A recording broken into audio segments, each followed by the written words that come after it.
중심 잡힌 시선, 따뜻한 공정의 가치로 세상을 바라보는 황보선의 출발 새 아침은 청취자 여러분과 함께합니다. 짧은 문자 50원, 긴 문자 100원의 유료 문자 우물정 0945, 우물정 0945로 여러분의 목소리를 들려주세요. 유튜브 보이는 라디오 댓글창, YTN 라디오 앱 채팅창을 통해서 무료로 참여하실 수 있습니다. 오늘 하루를 풍성하게 채워줄 이슈를 깊이 있게 전합니다. 황보선의 출발 새 아침.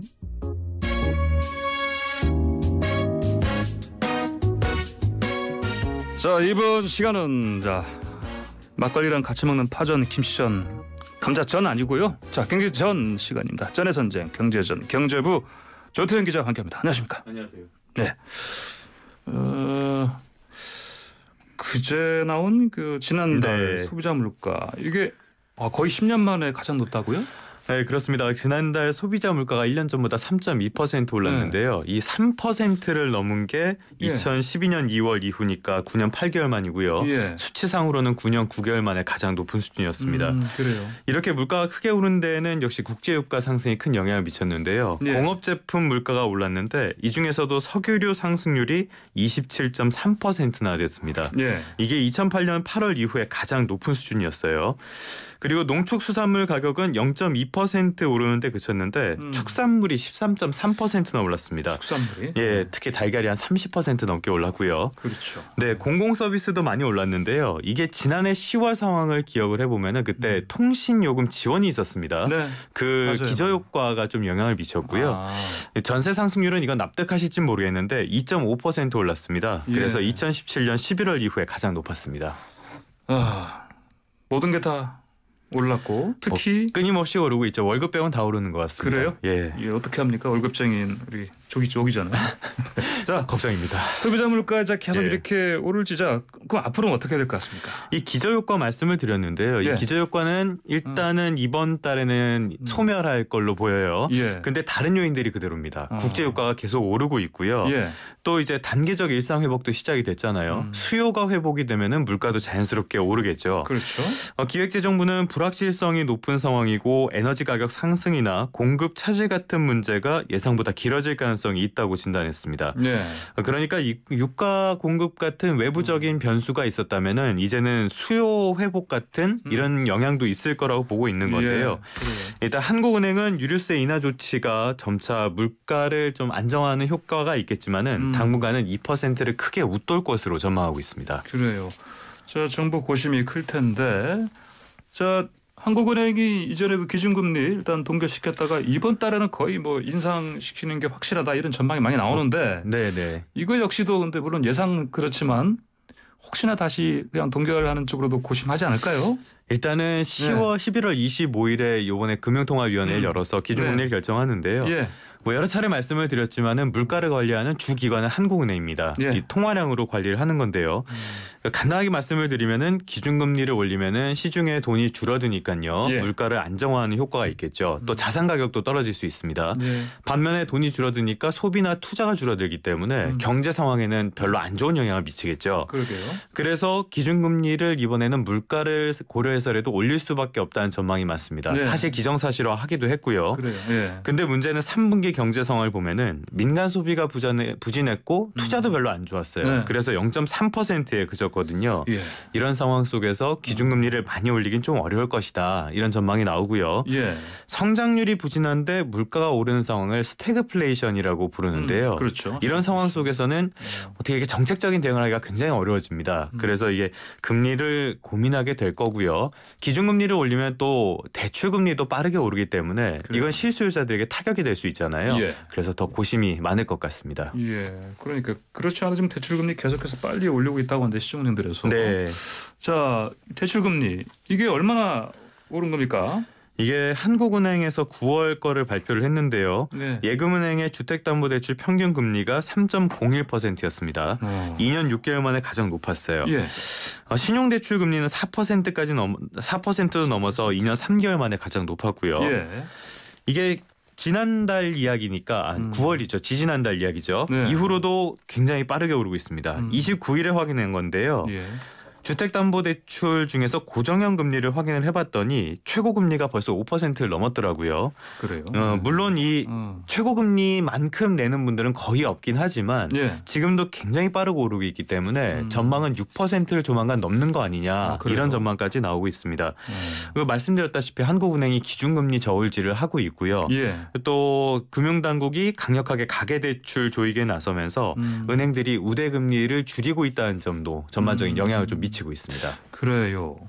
근데 가계대출 조이기는 하는데 증가세가 꺾이지 않죠? 네, 이게 5대 시중은행의 가계대출 잔액이 지난달에 706조가 좀 넘었어요. 한 달 전보다 3조 4천억 원 조금 넘게 늘어난 건데요. 증가폭 자체는 꺾이긴 했지만은 8월과 비슷한 수준이고요. 전세자금 대출이 1조 5천억 원 넘게 늘어서 오히려 증가폭이 커졌습니다. 전세자금 쪽은 오히려 많이 늘었다. 이게 전반적 강력한 대출 규제에도 집값이 너무 빠르게 오르고 이러다 보니까 아직까지 큰 효과는 없었다라고 볼 수 있겠고요. 오히려 대출 금리가 워낙 빠르게 오르기 때문에 다중채무자 같은 취약차주들이 피해를 보는 거 아니냐 이런 우려가 계속 커지고 있습니다. 그렇군요. 예, 알겠습니다. 문재인 정부가 확장 재정 기조 이어가고 있는 거 있지 않습니까? 이거 국회 예산정책처에서 경고를 냈죠? 그렇죠. 뭐 경고의 의미가 있죠. 경고를 직접 하지는 않았지만 자료가 나왔죠?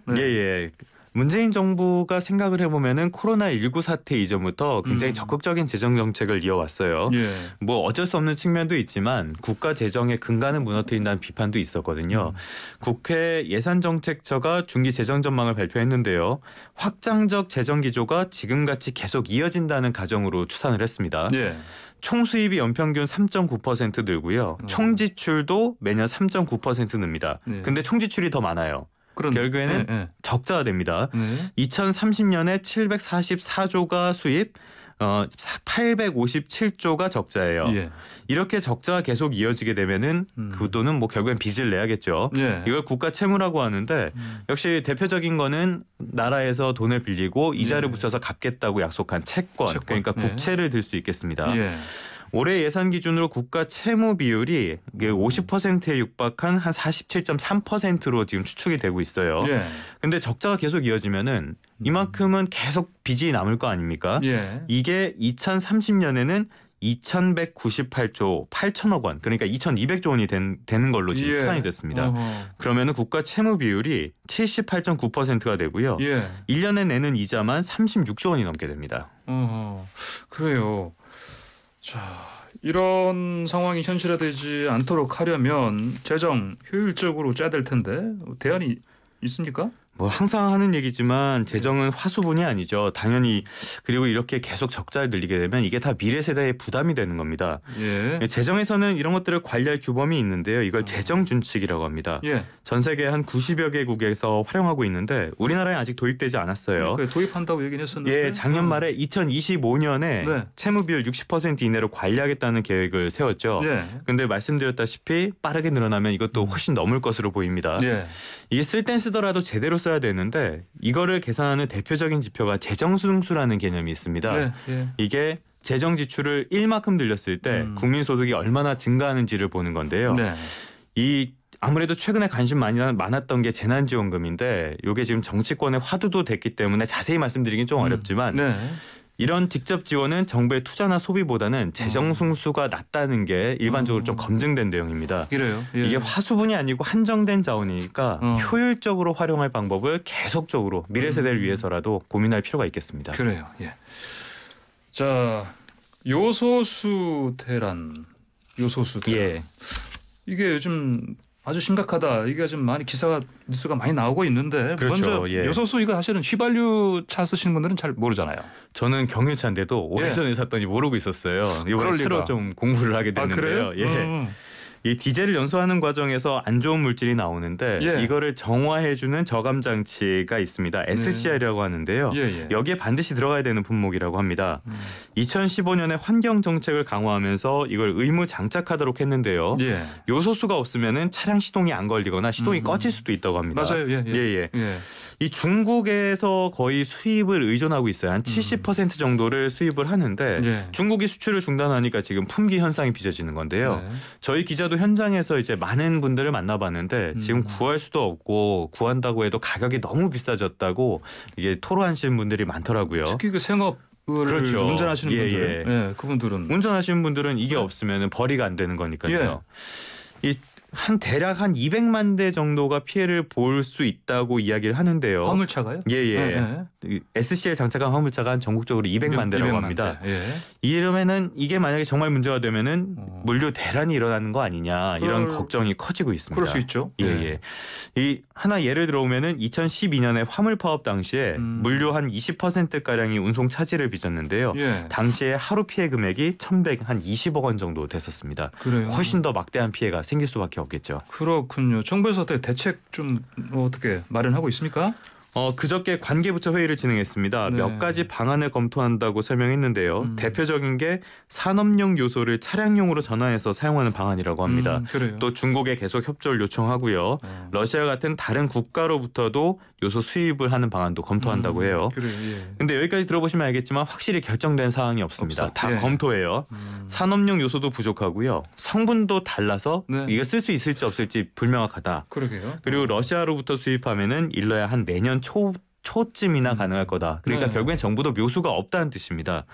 이 국내 자체 요소 생산은 명맥이 끊긴 상태라고 하는데요. 예. 단기적으로는 일단 중국에 외교를 통해서 계속 요청을 하는 수밖에 없겠지만은 이런 산업 필수 품목은 정부에서 좀 관리를 해서 우리가 이런 문제로 예. 불편을 겪지 않도록 하는 정책적인 노력도 좀 필요해 보입니다. 네, 알겠습니다. 오늘 말씀 잘 들었습니다. 감사합니다. 네, 감사합니다. 지금까지 YTN 경제부의 조태현 기자였습니다.